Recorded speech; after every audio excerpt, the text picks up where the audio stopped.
সমস্যাটা আমরা আইডেন্টিফাই করেছিলাম, সেটা নিয়ে আলোচনার মাধ্যমে সেখানে আমরা সেই একটা ব্যবস্থা করতে পারতাম। সেই আলোচনার ব্যাপারে কিন্তু আসলে বিএনপিকে বারবার আহ্বান জানানো হয়েছিল যে কি ধরনের কি চান। যেমন আমি যদি সলিমুল্লাহ খানকে উদ্ধৃত করি, একটি ইয়ার আগে সলিমুল্লাহ খান বলেছিলেন যে কোনো একটি নির্দিষ্ট অংশকে যদি তত্ত্বাবধায়ক সরকার এটা পুরোপুরি ভাবে আমি আপনার সাথে একমত না। কেননা যখন প্রথম তত্ত্বাবধায়ক সরকার বিল বাতিল করার সিদ্ধান্ত আওয়ামী লীগ গ্রহণ করে, তখন আপনার মনে আছে একটি সংসদীয় কমিটি গঠন করা হয়েছিল। সেই সংসদীয় কমিটি বিভিন্ন রাজনৈতিক দল এবং বিভিন্ন শ্রেণী পেশার মানুষের সাথে আলাপ আলোচনা করে তারা কিন্তু এই বিলটি পরিবর্তন না করার জন্য সুপারিশ করেছিল। সেই আলোচনার মানুষের সুশীল সমাজের মন্তব্যকে কিন্তু আওয়ামী লীগ সেদিন কোনো গোনায় ধরে নাই। এবং তারপর যেই আদালতের কারণে আপনি যেটা বলছেন ওই কারণে বিলটি বাতিল হয়েছে, বিকজ তারা কেউ ফর্মুলা দিতে পারে নাই, নট কারেক্ট। আওয়ামী লীগ বলেছে আদালতের নির্দেশে আমি করতে চাই। আদালতের ঘাড়ে বন্দুক রেখে একটি রাজনৈতিক ফায়দা হাসিল করা হয়েছে। সুতরাং এই কথাগুলি এক্স্যাক্টলি কারেক্ট না যে আওয়ামী তখন শুধুমাত্র যেহেতু কেউ ফর্মুলা আওয়ামী লীগের পক্ষ থেকে এটা বলা হয়েছে যে আদালতের ঘাড়ে বন্দুক রাখা জনগণের বুকে বন্দুক রাখার চেয়ে ভালো। আমরা একটু বিরতির পর ফিরে আসছি, কথা বলতে চাই আপনাদের সঙ্গে।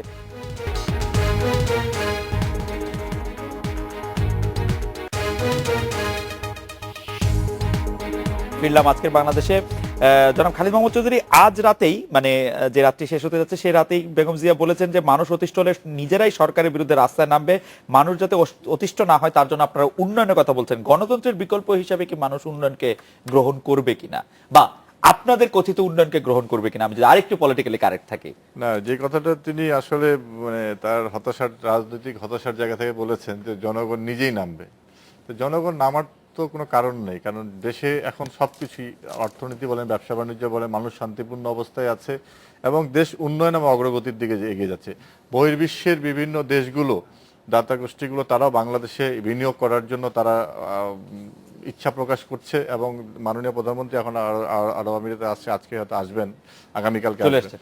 হ্যাঁ, তো সেখানেও আমরা অনেক অ্যাচিভমেন্ট দেখলাম। তার আগে আমরা জাতিসংঘেও দেখেছি, ইটালিতে দেখলাম, জাপানে দেখছি।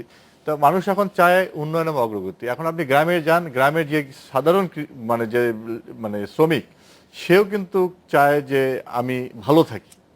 এখন এই যে সংঘাত, এগুলো চাচ্ছে না মানুষ। কিন্তু এখন দেখেন একটা সামান্য মানে এই যে সড়ক দুর্ঘটনা হলেও কিন্তু মানুষ এখন এটার ব্যাপারে প্রতিবাদী হচ্ছে। কেন সড়ক দুর্ঘটনা হবে, কেন আমার এই মানে যাতায়াতটা নির্বিঘ্ন হবে না, কেন আমার সন্তান ইউনিভার্সিটিতে ভর্তি হতে পারবে না, কেন আমার ছেলে একটা ভালো স্কুলে ভর্তি হতে পারবে না। মানুষ এগুলো নিয়ে চিন্তা করতেছে। আমার সন্তানকে আমি কিভাবে ভালো রাখবো, আমার পরিবারকে কিভাবে রাখবো, আমার এই সমাজকে কিভাবে, মানুষ এগুলো চিন্তা করতেছে। কাজেই এখন সেই জায়গাটাই এখন নাই। দেশ এখন সামনের দিকে এগিয়ে যাচ্ছে। মানুষ আর কোনো জায়গায় গেলে কেউ এখন হাত পাতে বলে না যে আমি খেতে পারছি না, আমাকে খাওয়া দাও। আমাকে বলে যে আমাকে বিদ্যুৎ দাও, আমাকে রাস্তা দাও। আমার মনে হয় যে এটা গণতন্ত্রকে রিপ্লেস করা সম্ভব কিনা। গণতন্ত্রটা কি? গণতন্ত্রকে মানুষকে ভালো রাখা, মানুষের সেবা দেখা, মানুষের ইচ্ছা পূরণ করা, মৌলিক চাহিদা পূরণ করা, মানুষকে আগে সামনে দিয়ে এগিয়ে নিয়ে যাওয়া। ধরা যাক আমরা যদি তর্কের খাতিরে বলি যে আমরা হয়তো ব্রিটিশরা যদি আমাদেরকে শাসন করতো তাহলে আমরা আরো ভালো রেল লাইন পেতাম, আরো ভালো টেলিফোন যোগাযোগ, অবকাঠামো তাই বলে না, কিন্তু আমরা কিন্তু ব্রিটিশদের বিরুদ্ধে দীর্ঘ রক্তক্ষয়ী সংগ্রাম করে স্বাধীন হয়েছি, কারণ আমরা গণতন্ত্র মনা।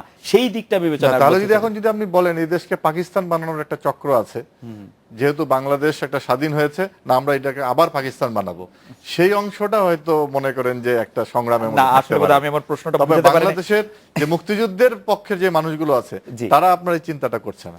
যারা মাহিবী চৌধুরী, আমি একটু অন্য প্রসঙ্গে আপনার কাছে আসি যে অনলাইন ভিত্তিক তরুণদের একটি অংশ। প্রসঙ্গে কেমনে আসবেন আপনি? এই প্রসঙ্গ তো কঠিন প্রসঙ্গে আপনি নিয়ে আসছেন। আপনি দেখেন, আপনি যদি খুব সংক্ষেপে বলি, বাংলাদেশের অন্যতম প্রধান ঐতিহ্যবাহী একটি রাজনৈতিক দল, I have my regards for Awami League. আপনি দেখেন আওয়ামী লীগ বাংলাদেশের সবচেয়ে পুরানো, গণতন্ত্রের জন্য সংগ্রাম করেছে সবচেয়ে বেশি, দেশের স্বাধীনতার যুদ্ধের নেতৃত্ব দিয়েছে আওয়ামী লীগ, এবং আওয়ামী লীগ বাংলাদেশের অবিসংবাদিত নেতা বঙ্গবন্ধু শেখ মুজিবুর রহমানের রাজনৈতিক দল।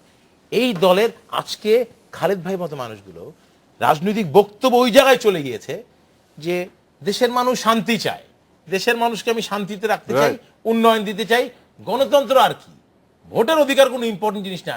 এই যে একটা মাইন্ডসেট ডেভেলপ করতেছে। নাম্বার ওয়ান, দেশের মানুষ সুশাসন চায়, সুশাসনের জন্য উন্নয়ন দরকার, আইনের শাসন দরকার, 1 নম্বর দরকার public participation. This is my country, I have the right to decide আমার দেশকে কে চালাবে কে চালাবে না। আপনি সেই অধিকার থেকে যাকে বঞ্চিত করবেন, একজন বাংলাদেশের দেশের শতকরা 70% জনগোষ্ঠী আজকে বয়স 40-এর নিচে, কিন্তু মাহি ভাই, 1 নম্বর যেই দেশের মানুষ আত্মসম্মান নিয়ে বেঁচে থাকতে পারে কিন্তু না। মাহি ভাই, গণতন্ত্র তো একটা চর্চার বিষয়। আমরা এতদিন ধরে যে গণতন্ত্র দেখে আসছি সেটা তো আসলে একরকম সোনার পাথর বাটি, এবং সেই গণতন্ত্র আমাকে কিছু দেয় না। আমরা এই আলোচনা করতে গিয়ে যদি নির্বাচন, গণতন্ত্র প্রতিষ্ঠার জন্য শুধুমাত্র নির্বাচনই একমাত্র পন্থা নয়, তবে নির্বাচনের মাধ্যমেই গণতন্ত্র প্রতিষ্ঠার দ্বার উন্মোচিত হয়। আপনি সেই দ্বারই বন্ধ করে দিচ্ছেন নির্বাচন বন্ধ করে দিয়ে, Right. দ্বারটাই উন্মোচিত রাখছেন না। এখানে বাংলাদেশের শতকরা 70% জনগোষ্ঠীর বয়স 40-এর নিচে। এই তরুণ জনগোষ্ঠী অবশ্যই উন্নয়ন চায়, অবশ্যই ব্রিজ চায়, আমি অবশ্যই এই কালভার্ট বিষয়ে- চায়, আমি এই বিষয়ে- বিদ্যুৎ চায়। কিন্তু খালেদ ভাই মনে রাখবেন, বাংলাদেশের তরুণ প্রজন্ম প্রধান কি চায়? সে আত্মসম্মান নিয়ে বেঁচে থাকতে চায়। এবং আমি এই আপনি বিষয়ে একটু মাহিমের সাথে যোগ করতে চাই, কারণ মাহিমাকে আমার প্রশ্ন করতে চাই, গণতন্ত্রের মাধ্যমে কেবলমাত্র সুশাসন এবং জবাবদিহিতা নিশ্চিত করা সম্ভব, এছাড়া সুশাসন এবং জবাবদিহিতা নিশ্চিত করা সম্ভব নয়। এই বিষয়ে নিয়ে খালিদ ভাই আরো বলবেন। আমি মাহিমের কাছে যেটা জানতে চাচ্ছিলাম যে অনলাইন ভিত্তিক তরুণদের একটি অংশ রাজনৈতিক ঐতিহাসিক নানা বিষয়ে কট্টর অবস্থান নিচ্ছে। আজই ডক্টর কামাল হোসেন এদের বেয়াদব বলেছেন।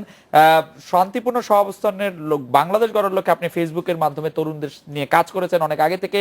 গত 1-1.5 বছরের তরুণ প্রজন্মের কার্যক্রম, এই দিকটায় আপনি কিভাবে দেখেন? না, দ্যাট ইজ কারেক্ট। আমি এই জন্যই বারবার বলছি যে আমার সাথে খালেদ ভাইয়ের মতের অমিল থাকবে, but we must agree in one thing. এক জায়গায় কিন্তু আমাদের এগ্রিমেন্ট হবে কি, যে আমাদের both have the right to disagree with each other. অতএব এই যে রাজনৈতিক সহাবস্থান, শান্তিপূর্ণ সহাবস্থান, একটি আপনার যেটাকে বলে রিকনসিলিয়েশনের বাংলাদেশ, সমঝোতার বাংলাদেশ, এটা কিন্তু বাংলাদেশের তরুণ প্রজন্ম চায়। আমরা সংসদে বৈশা রাজনীতিবিদরা যতই প্রয়াত নেতাদের গালাগালাজ করি, বাংলাদেশের তরুণ প্রজন্ম কিন্তু ওই জায়গাটা আর দেখতে চায় না। কাদা ছড়াছড়ি, গালিগালাজ দেখতে চায় না। সে পলিটিক্স অফ ডেভেলপমেন্ট দেখতে চায়। আমার সাথে খালেদ ভাই বিতর্ক দেখতে চায়। আসেন আমরা ফরেন পলিসি নিয়ে আজকে ডিবেট করি, they want to see that. আসেন এগ্রিকালচার পলিসি নিয়ে ডিবেট করি, দে ওয়ান্ট টু সি কিভাবে এনার্জি পাওয়ার নিশ্চিত ওই জায়গাটা কিভাবে এনার্জি পাওয়ার, কিভাবে আমার চাকরির ব্যবস্থা হবে, কিভাবে power কিভাবে পাবে। আইনের শাসন পূর্ণ হবে, কিভাবে আমি আইনের শাসন পাবো, এগুলি এই বিতর্ক আমরা রাজনীতিবিদরা গত 20 বছরে করতে পারি নাই। কেন পারি আমরা না কেন পারি নাই সেটা এখন দেখেন। এই যে এখানে আরেকটা প্রবলেম, আমরা কখনো আরেকজনের দিকে আঙ্গুল দেওয়ার আগে নিজে আয়নায় চেহারা দেখি না। হ্যাঁ, আমরা যেই আন্দোলনকে সহিংসতা বলি, সেই একই আন্দোলন আওয়ামী লীগের সময় হয়েছে।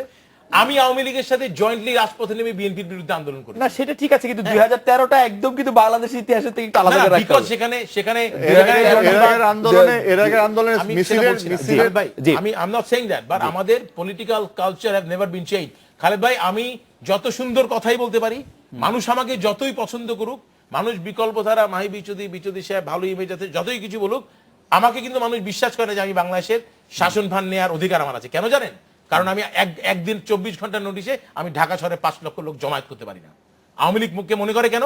কারণ সেই তাদেরকে আওয়ামী লীগ নমিনেশন দেয় যাদের বিরুদ্ধে 20টা মামলা আছে, তারপরও তারা কেন ভোটে জিতে? বিকজ তাদের সেই পেশি শক্তি প্রদর্শনের ক্ষমতা আছে। বাংলাদেশের political culture has been develop, রাজনৈতিক দল হ্যাভ বিন ডেভেলপ, যারা শুধুমাত্র, আপনি এই যে আওয়ামী লীগের কথা বলবেন আজকে, খালেদ ভাই সামনে বলবো, বাংলাদেশে আপনি জানেন 7,500 ইউনিয়ন আছে। প্রতিটা ইউনিয়নে একটা করে ইউনিয়ন বাজার আছে। প্রতিটা বাজার কার কাছে ইজারা দেয়া আছে? হয় কৃষক লীগ অথবা বিএনপির সময় কৃষক দল। যতগুলি ব্রিজের কালভার্টের টোল উঠানো হয়, এই টোল কারা আদায় করে? হয় ছাত্র দল, নাইলে ছাত্র। না, তারপরেও যতগুলি ঘাট, যতগুলি বাস আমার মনে হয় যে খালিদ ভাই নিয়ে বিস্তারিত, খালিদ ভাই নিয়ে বিস্তারিত, সারা দেশকে দুই প্রধান দুটি রাজনৈতিক শক্তি ইজারা নিয়ে রেখা যে পেশি শক্তির রাজত্ব কায়েম করছে, সেখানে গণতন্ত্র প্রদান করা difficult. I agree with you, but নির্বাচনী ব্যবস্থাকে বানচাল করার মাধ্যমে দেশ কখনো সামনের দিকে এগিয়ে যেতে পারে না। খালিদ ভাই নিশ্চয়ই জবাব দিবেন, তবে আমার কাছে মনে হয় আরেকটু যদি যোগ করতেন, সারা দেশের যেমন ইউনিয়ন পরিষদের বাজারগুলি কি ইজারা নেয়, আমার কাছে মনে হয় আওয়ামী লীগ এবং বিএনপি সারা দেশের অন্যান্য রাজনৈতিক দলগুলিকেও ইজারা নিয়েছে। কখনো কখনো আমরা একটু বিরতির পর ফিরে আসি আবার আপনাদের কাছে।